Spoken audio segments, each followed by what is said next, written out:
وہ جو اقبال نے کہا نا کہ لے گئے تسلیس کے فرزند میراث خلیل، کشت بنیاد کلیسا بن گئی خاک حجاز. تسلیس کے فرزند میراث خلیل لے گئے تھے. بیت المقدس ان کے کروسیڈرز کے قبضے میں آ گیا تھا 1099 میں، اور رہا تھا 1187 تک، 88 ایئرز. لے گئے تسلیس کے فرزند میراث خلیل. تو میراث موسوی جو تھی وہ منتقل ہو گئی محمد رسول اللہ صلی اللہ علیہ وسلم رات کی امت کو. ان کا قبلہ کینسل، یہ قبلہ آ گیا. تو سب سے زیادہ دکھ تو انہیں تھا. اب جو وہاں سے کاؤنٹر ریولوشنری موومنٹ آئی ہے وہ عبداللہ ابن سبا یہودی. بعض لوگ آج یہ بھی کہہ دیتے ہیں کہ یہ تو ایک ایسی ہی افسانوی شخصیت ہے، کوئی اس کا وجود ہی نہیں تھا. بڑی زیادتی کرتے ہیں، خاص طور پر ہمارے بعض اہل تشیع یہ کہتے ہیں، حالانکہ ان کی کتابوں کے اندر درج ہے کہ حضرت علی نے عبداللہ ابن سبا اس کے 40 ساتھیوں کو آگ میں زندہ جلوایا. رجال کشی کے اندر دیکھ لیجیے لکھا ہوا موجود ہے. لیکن چونکہ کچھ لوگوں نے شیعیت کے لیے لفظ سبائیت استعمال کرنا شروع کر دیا، اس لیے وہ ڈیفنس میں کہتے ہیں نہیں سبا تو یہ تو افسانوی شخصیت ہے، سبا کوئی تھا ہی نہیں عبداللہ ابن سبا. نہیں، عبداللہ ابن سبا ایک شخص تھا یہودی. وہ اسلام کا لبادہ اوڑھ کر آ گیا دارالاسلام میں. حضرت عثمان رضی اللہ تعالیٰ عنہ کا عہد. اور ایک مغالطہ میں چاہتا ہوں کہ ان دی فرسٹ انسٹنس دفع کر دوں. عام طور پر اتنی غلط طریقے سے تاریخ بیان ہوئی ہے کہ حضرت عثمان کے عہد خلافت کو سمجھتے ہیں پورا کا پورا عہد خلافت غالباً فتنوں ہی کے اندر تھا اور اختلافات ہی تھے اور خانہ جنگ. معاذ اللہ، ایسا نہیں تھا. طویل ترین دور جو ہے دور خلافت حضرت عثمان کا ہے، 12 سال. حضرت ابوبکر کے 2.5 سال، حضرت عمر کے 10 سال. دونوں کو جمع کریں گے تو عثمان کا. اور اس میں 10 سال بالکل اسی شان کے ہیں جو حضرت عمر کے خلافت کے شان، کوئی اختلاف نہیں. اور فتوحات کا دائرہ بڑھتا چلا جا رہا ہے، تھمتا نہ تھا کسی سے سیل رواں ہمارا. اس کے آخری ایام میں یہ شخص آیا اور اس نے ایک تو یہ کیا کہ پرانی جو قبائلی عصبیت تھی اس کو زندہ کیا. خلافت تو بنو ہاشم کا حق ہے، محمد ہاشمی تھے صلی اللہ علیہ وسلم. ہاؤ کم یہ ایک بنو امیہ کا شخص کیسے بیٹھا ہے؟ دیکھیے اس شخص نے کتنا انتظار کیا. حضرت ابوبکر بنو امیہ میں سے نہیں تھے، لہذا یہ فتنہ اس کے خلاف نہیں ہو سکتا تھا، کیونکہ چشمک جو تھی وہ بنو امیہ اور بنو ہاشم کی تھی، بڑی پرانی تھی. یہ بڑے برابر کے یہ دو کلینز جو تھے مد مقابل تھے ایک دوسرے کے. باقی چھوٹے قبیلے تھے، بنو تیم ہیں، بنو عدی ہیں، لیکن مقابلہ تھا بنو امیہ اور بنو ہاشم کا. حضرت ابوبکر بنو تیم میں سے، حضرت عمر بنو عدی میں سے، بنو امیہ میں سے حضرت عثمان. اب اس کو موقع ملا، اب آیا یہ اموی، یہ بن گیا. یہ سب غاصب ہیں، ابوبکر بھی، عمر بھی، عثمان بھی. خلافت پہلے دن سے علی کی ہے اور اس کو ملنی چاہیے. اس سے آگے بڑھ کر، اور علی تو خدا ہے، انکارنیٹ، گاڈ انکارنیٹ. یہ اس کا عقیدہ جو اس نے پھیلایا. یوں سمجھئے ایک شخص نے حضرت عیسیٰ کے دین کو زیرو کر دیا تھا. لوگ مانتے نہیں کہ ایک شخص اتنا کچھ کر سکتا ہے. یہودی اور سازشی ذہن، ان کی صلاحیت اور ذہانت. ایک شخص تھا پال، حضرت عیسیٰ کو خدا کا بیٹا بنانے والا. وہ توحید ختم، تسلیس آ گئی.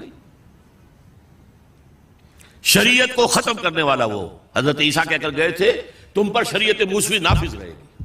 اس نے کہا نہیں، ایبروگیٹڈ، نو شریعہ. نمبر 3، حضرت عیسیٰ نے کہا تھا تمہیں تبلیغ کرنی ہے صرف یہودیوں تک.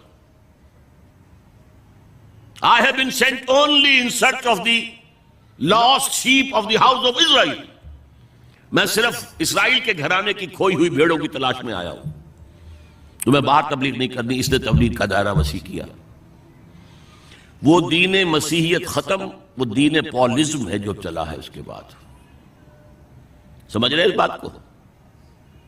اور یہ ڈاکٹر مائیکل ہارٹ نے بالکل صحیح لکھا ہے کہ کرسچینٹی جب تک حضرت مسیح موجود تھے وہ سوائے ایک یہودیوں کے فرقے کے اس کی کوئی اور حیثیت نہیں تھی،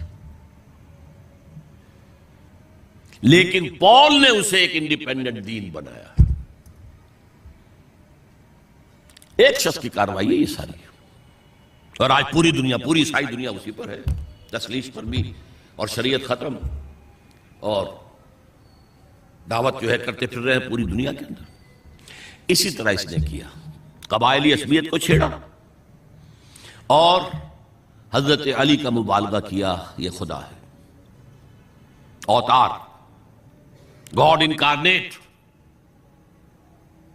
تیسرا کام کیا کیا کہ حضرت عثمان رضی اللہ تعالی عنہ اور ان کے جو عاملین تھے، گورنر کوفے کا ہے، گورنر شام میں دمشق میں ہے، گورنر مصر میں ہے، ان کے خلاف پروپیگنڈا شروع کیا۔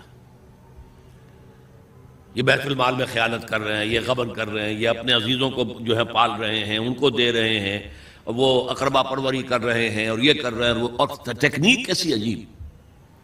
کوفے میں کوفے کے گورنر کے خلاف بات نہیں کریں گے، دمشق اور مصر کے گورنر کے خلاف بات کریں گے۔ اب کہاں دنیا کے پاس ذرائع تھے کہ کوئی ویریفائی کرے بھئی یہ بات صحیح ہے کہ نہیں ہے، غلط ہے، نہ کوئی ذرائع رسل و رسائل ہیں۔ اور اگر آپ کوفے میں کھڑے ہو کر عثمان نے یہ کر دیا، عثمان نے یہ کر دیا، عثمان نے یہ کر دیا، یہ کر دیا، اب کون اس کو جو ہے اس کی تحقیق کر سکے گا؟ دمشق میں گئے ہیں تو دمشق کے گورنر کے خلاف کچھ نہیں، عثمان کے خلاف، اور کوفے کے گورنر کے خلاف، اور مصر کے گورنر کے خلاف۔ مصر میں گئے ہیں تو اس کے خلاف کچھ نہیں، دمشق اور کوفے کے گورنر کے خلاف اور عثمان کے خلاف، اور پھر ہر طرف سے بلوائیوں کو لا کر گھیراؤ کر لیا حضرت عثمان کے گھر کا۔ یہ تحریک ہے جو بہت زبردست کامیابی سے ہمکنار ہوئی، یہودی سازش۔ اب تمام صحابہ کہہ رہے ہیں حضرت عثمان سے کہ آپ ہمیں موقع دیں کہ ہم ان کا سر کچل دیں۔ آپ فرماتے نہیں، یہ مجھ پر الزام لگا رہے ہیں نا، میں وضاحت کرتا ہوں۔ اپنے گھر کی چھت کے اوپر کھڑے ہو کر آپ نے کہا دیکھو یہ میں نے نہیں کیا، یہ میں نے نہیں کیا، میرے یہ احسانات بھول گئے ہو۔ حضرت علی نے مسجد نبوی میں کھڑے ہو کر جتنے الزامات لگائے تھے ان سب کی طرف سے برات کا معاملہ کیا کہ جھوٹ کہہ رہے ہو تم، عثمان پر کوئی غلطی جو ہے، کوئی خیانت ثابت نہیں۔ لیکن جنگ کی اجازت حضرت عثمان نہیں دے رہے۔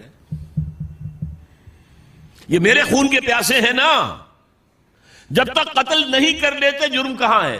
جب قتل کر لیں گے تم قصاص لے لینا، لیکن میں کسی کلمہ گو کی جان نہیں لینا چاہتا، صرف اپنی جان کے تحفظ میں۔ یہ ہے عزیمت کا پہاڑ۔ لوگ کہتے ہیں کمزور تھے، جان بچانے کے لیے تو آدمی پتہ نہیں کیا کچھ کر بیٹھتا، اور طاقت ہو تو طاقت کو کیسے استعمال کرے گا۔ حضرت امیر معاویہ کی طرف سے پیغام پر پیغام آ رہے ہیں کہ آپ ہمیں اجازت دیں میں فوجیں بھیجوں اور ان کا قلع کما کر دیا جائے۔ حضرت عمرو بن العاص کا پیغام آ رہا ہے مصر سے، آپ ہمیں اجازت دیں۔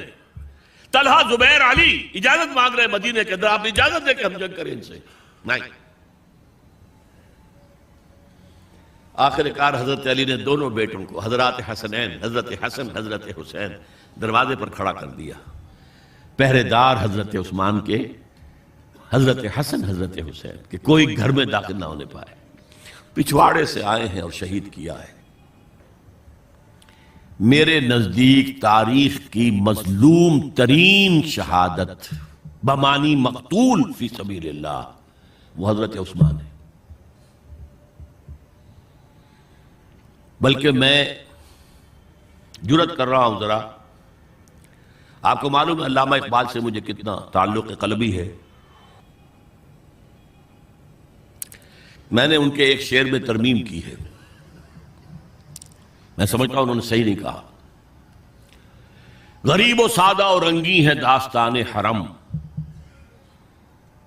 نہایت اس کی حسین ابتدا ہے اسماعیل۔ حضرت اسماعیل کو اللہ تعالیٰ کے حکم سے حضرت ابراہیم ذبح کر رہے تھے نا، اور حضرت حسین ذبح کر دیے گئے۔ تو گویا کہ ابتدا جس کی ہوئی تھی حضرت اسماعیل سے، اس کی انتہا حسین پر ہوئی۔ میں کہتا ہوں بالکل غلط. ان کو ذبح کر رہا تھا خلیل اللہ، اور ان کو قتل کر رہے یزیدی اور زیادی اور کوفی.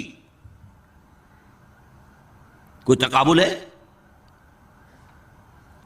وہ قتل نہیں ہوئے، یہ قتل ہو گئے. انہوں نے پیشانی خود رکھ دی. یہاں تو حضرت عثمان لڑتے ہوئے، حضرت حسین لڑتے ہوئے شہید ہوئے. کون سی چیز مشترک ہے؟ ایک دوسرے میں جمع کر دیا ہے. صنعت لفظی تو آپ کہتے ہیں اس کو، لیکن کیا مشترک کیا چیز ہے؟ اور میں نے امید ہے علامہ اقبال سے ملاقات ہوگی اگر آخرت میں، تو وہ میری اس بات کو تسلیم کریں گے. میں نے اس شعر کا دوسرا جو مصرع ہے بدلا ہے. نہایت اس کی ہے عثمان، ابتدا حابیل. حابیل جنہوں نے کہا تھا بھائی جان آپ مجھے قتل کرنے کے لیے ہاتھ اٹھائیں گے تو میں اپنا ہاتھ نہیں اٹھاؤں گا آپ کو قتل کرنے کے لیے. عثمان نے کہا کہ میں نہیں کسی کو قتل کروں گا، کسی کلمہ گو کو. جو مجھے قتل کر دیں گے پھر ان سے قصاص لے لیں. عثمان کے پاس لاکھوں کی فوجیں، سٹینڈنگ آرمیز، پھر بھی انہوں نے اپنی جان دے دی. حضرت حسین بہرحال جتنے بھی افراد تھے بہادری سے، شجاعت سے لڑتے ہوئے شہید ہوئے، اس میں کوئی شک نہیں، لیکن لڑتے ہوئے شہید ہوئے نا. حابیل کی طرح یہ تو نہیں کہا کہ تم مجھے کرتے ہو تو کر دو، میں تو تمہیں قتل نہیں کروں گا. نہیں. بہرحال یہ جو تھا فتنہ، اس کو کہا ہے اور اس کو کتاب میں لکھا گیا، باقاعدہ ایک تصنیف ہے، الفتنۃ الکبریٰ، عظیم ترین فتنہ حضرت عثمان کی شہادت. اس وقت عبداللہ ابن سلام رضی اللہ تعالی عنہ ایک یہودی عالم دین تھے جو اسلام لے آئے تھے. انہوں نے کہا تھا لوگو ڈرو، عثمان کے خون کا نہ بہانا. میں جانتا ہوں تاریخ بنی اسرائیل کی، اگر کبھی کوئی نبی جو ہے اگر شہید کیا گیا تو 70,000 آدمی اس کے بعد مارے گئے اللہ تعالیٰ کی طرف سے. اور نبی کا اگر کوئی خلیفہ قتل کیا گیا تو 35,000 آدمی مارا گیا. تو اگر تم نے عثمان کو قتل کر دیا تو یہ خون کے دریا جو ہیں پھر آ جائیں گے امت کے اندر. باز آ جاؤ، خدا کے لیے باز آ جاؤ. لیکن نہیں. بہرحال حضرت علی رضی اللہ تعالی عنہ نے بلایا عبداللہ ابن سبا کو اپنے ہاں. تم کہتے ہو کہ میں خدا ہوں؟ ہاں آپ خدا ہیں. توبہ کرتے ہو کہ نہیں؟ نہیں. میں تمہیں زندہ جلا دوں گا. جلا دو. تم خدا ہو، ہماری آزمائش کر رہے ہو. حضرت علی نے عبداللہ ابن سبا کو 40 ساتھیوں سمیت زندہ جلوایا. اور یہ سارا کچھ معاملہ جو ہے یہ میں نے آپ کو بتایا اہل تشیع کی کتابوں میں موجود ہے. بہرحال یہ فتنۃ الکبریٰ ہے جس کا نتیجہ کیا نکلا ہے آپ اچھی طرح سمجھیے. وہ شہادت علی الناس کا جو سیلاب جا رہا تھا، جس کی شان کیا تھی؟ علامہ اقبال کے الفاظ میں تھمتا نہ تھا کسی سے سیل رواں ہمارا. یہ جو سیل تھا کوئی روکنے والا تھا؟ 2 سپر پاورز تھیں اس وقت، ایران، روم. ایران کے چیچڑے ٹوٹ گئے، روم کی 2 ٹانگیں ٹوٹ گئی. اب کون روکنے والا تھا؟ یہ انٹرنل سیبوٹاج. اس کے بعد جو باہمی خانہ جنگی شروع ہوئی ہے، 1 لاکھ مسلمان ایک دوسرے کی تلواروں اور نیزوں سے ختم